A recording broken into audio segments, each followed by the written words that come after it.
Au-dessus des Vosges, si calme et si paisible, s'est déroulée le 27 mai 1944 la plus grande bataille aérienne qu'ait connue le nord-est de la France. Une bataille modélisée en 3D par les étudiants de la licence professionnelle IG3D de l'IUT de Saint-Dié. Retour en images sur le travail accompli avec l'aide de l'association Ariane 88.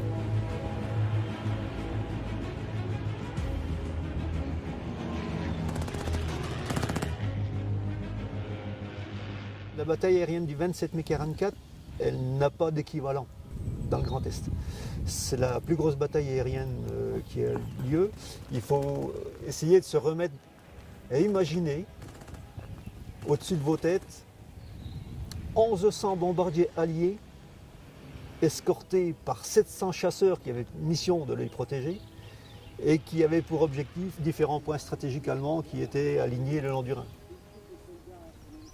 Nous, on s'est dit, ça va être un gros sujet, c'est sûr, hein. C'est une grosse mission. Beaucoup d'avions sont tombés ce jour-là. Et il n'y a jamais quelqu'un qui a écrit quelque chose de complet sur ça. On va trouver quelques brèves dans chaque village où il y a un avion qui est tombé, mais personne n'a fait ce lien aujourd'hui sur cette bataille qui était la plus grande bataille qui s'est passée en 1944 dans l'Est de la France. Je connaissais même pas cette bataille qui avait eu lieu juste au-dessus de chez moi quasiment. Parce que, comme notre commanditaire nous l'a dit, c'est un épisode qui est passé sous silence, et ça va être du coup le premier livre qui va vraiment en parler, le leur du coup. Et donc l'animation va vraiment avoir un impact historique, si je puis dire, dans le milieu des Vosges. Alors premièrement, notre projet, on avait envie de faire quelque chose de très photoréaliste, très film, etc. Donc c'était un peu nos rêves et nos ambitions. Au début, le projet, en fait, c'était vraiment totalement en 3D, donc le terrain, les avions, etc. On voulait tout modéliser, etc. Et ensuite, on a remarqué que ça prenait énormément de temps, énormément de ressources au niveau du rendu, etc. C'était très compliqué. Et du coup, on a pris différents chemins, différentes autres solutions auxquelles on a réfléchi afin de venir à bout de ce projet assez rapidement. Ils ont été très réceptifs. On a beaucoup échangé par email. On s'est même rencontrés ou à Saint-Dié ou sur un site de crash d'avion où je les avais amenés pour leur faire toucher le terrain. Et donc les choses se sont mises en place. Et au final,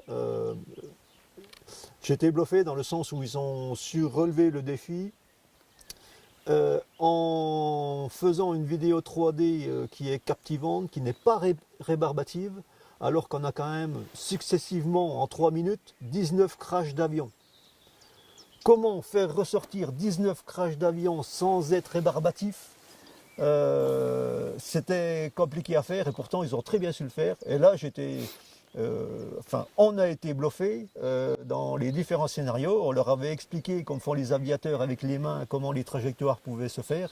Au final, ils ont été très réceptifs et ils ont même fait des choses qu'on ne leur avait pas demandé. Donc c'est sûr que c'était nécrophage en termes d'heures pour eux. C'était un travail gigantesque, j'en suis conscient, mais ça montre aussi qu'ils avaient les dents bien accrochées et qu'ils voulaient aussi avancer. Ils ont voulu nous faire plaisir et pour le coup, ils ont réussi. Dès le départ, nous avons voulu améliorer déjà l'idée de base que le commanditaire nous a proposée.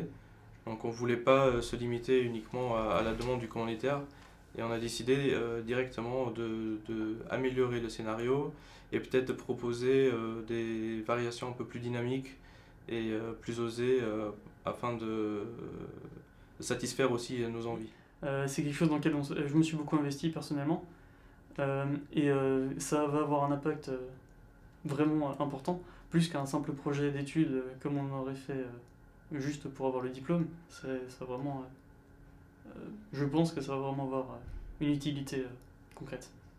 Alors on a calculé à peu près notre quantité d'heures passées sur le projet, on est à plus de 650. Récemment on a un peu plus travaillé dessus, donc on a peut-être dépassé les 700. Et la partie qui a vraiment duré le plus longtemps, je dirais, c'est en fait vraiment la création des scènes, donc l'animation des avions, comment on allait faire, comment on allait réaliser tout cela, donc en faisant un storyboard, etc. Et toute la mise en place en fait vraiment des différents plans, ça a vraiment été la partie la plus longue du projet.